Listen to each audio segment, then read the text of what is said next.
Hoy quiero contarte una historia que te pondrá los pelos de punta.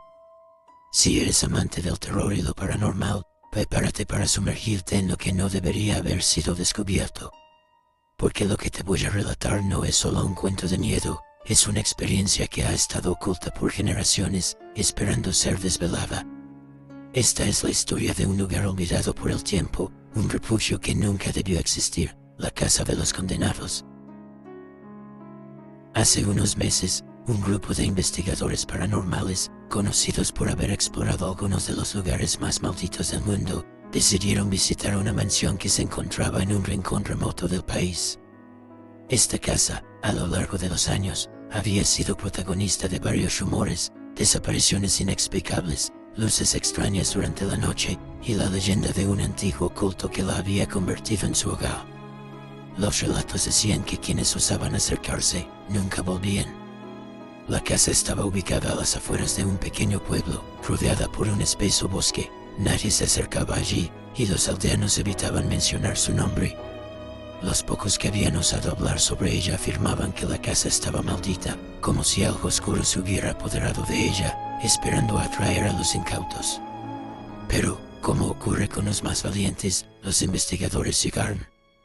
Eran 3 en total: Claudia, una experta en fenómenos poltergeist; Tomás, un investigador con experiencia en fenómenos de tipo físico; y Héctor, un escéptico que se consideraba a prueba de cualquier superstición. Decidieron que pasarían la noche en la casa, con la esperanza de captar alguna evidencia de actividad paranormal. La mansión era aún más impresionante de cerca: grandes ventanales rotos, paredes cubiertas de moho, y una atmósfera tan densa que era difícil respirar. La entrada principal estaba bloqueada por escombros, pero encontraron una pequeña puerta lateral que les dio acceso. La casa parecía vacía, pero al mismo tiempo había una presencia, como si algo los estuviera observando desde las sombras. Claudia y Tomás comenzaron a preparar el equipo: cámaras, grabadoras y medidores de energía electromagnética. Héctor, por su parte, se mostró reacio. «Esto es una pérdida de tiempo», dijo mientras se apoyaba en una pared que crujió bajo su peso. «Nada de esto va a funcionar». Pero apenas habían comenzado, cuando la primera señal extraña apareció. Un frío inexplicable se desató en la sala. No era un frío normal, como el que se siente en una casa abandonada. Era un frío helado, como si el aire mismo estuviera siendo arrancado de sus pulmones. Claudia encendió una de las cámaras y, mientras apuntaba hacia el pasillo oscuro que se extendía más allá de la sala, pudo ver algo que la hizo detenerse en seco: una figura, de pie en la penumbra. No se movía, pero su presencia era palpable. Tomás se acercó rápidamente, pero al llegar al pasillo, no encontró nada. Solo las paredes desmoronadas y el eco de sus propios pasos. «Es un reflejo, Claudia. No hay nada allí». Pero Claudia estaba segura de lo que había visto. «No fue un reflejo, algo está aquí con nosotros». La noche cayó rápidamente y la casa parecía cobrar vida propia. Cada crujido de madera, cada susurro en el aire parecía acercarse más y más. Héctor, el escéptico, comenzó a inquietarse. Las cámaras grababan sin parar, pero a veces parecía que la señal se interfería y las imágenes se distorsionaban. De repente, un grito estremecedor se escuchó en el piso superior. Un sonido tan desgarrador que incluso los pelos de sus cuerpos se erizaron. El sonido parecía humano, pero no lo era. Nadie quería ir a investigar, pero sabían que no podían dejarlo así.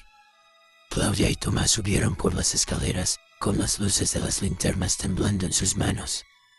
Héctor lo siguió, pero su rostro reflejaba el miedo que jamás había experimentado. Llegaron a una habitación que parecía intacta, a diferencia del resto de la casa. Había una cama grande, cubierta por una manta sucia, y una mesa de madera llena de objetos extraños, figuras de cerámica rotas, trozos de papel con símbolos incomprensibles, y algo que parecía ser un antiguo libro, cubierto de polvo. Claudia se acercó al libro y lo vio. Las páginas estaban cubiertas con escrituras en un idioma que jamás había visto. «Este es un ritual», murmuró mientras sus dedos recorrían las líneas.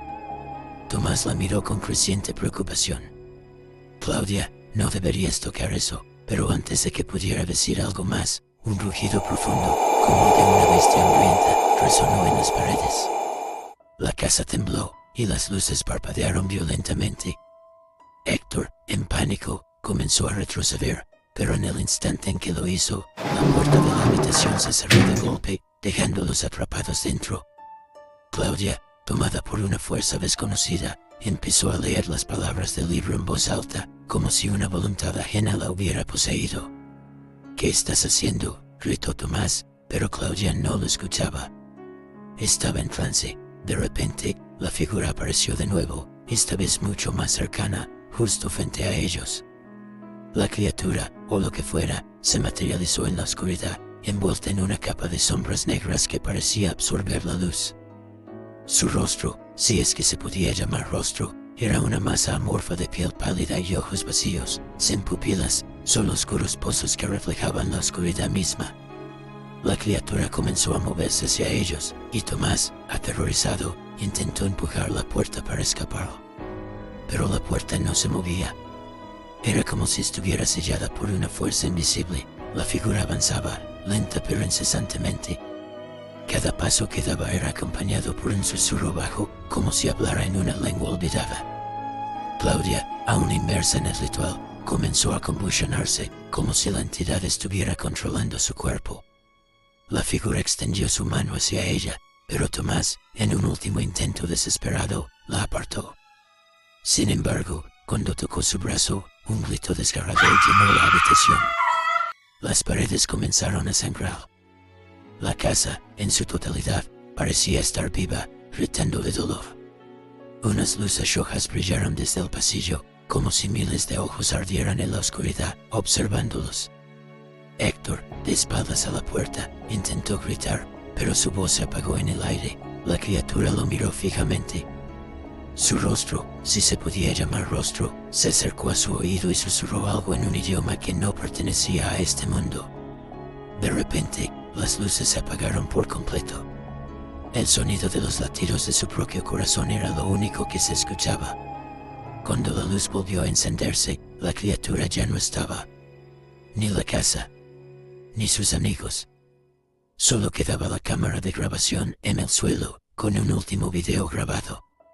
En la pantalla, lo único que se veía era la silueta de Héctor, mirando aterrorizado hacia la cámara, con algo oscuro acercándose a él desde las sombras. El video se detiene abruptamente, y la pantalla se queda en negro. La casa fue finalmente abandonada. Nadie se atrevió a regresar. Los archivos de los investigadores nunca fueron encontrados. Sus voces se perdieron en la oscuridad, como si nunca hubieran existido. Aún hoy, algunos dicen que la mansión sigue esperando a que alguien más rompa la puerta y se adentre en su condena. La casa de los condenados no olvida, y el mal que habita allí no se retiene. No te acerques. No te atrevas.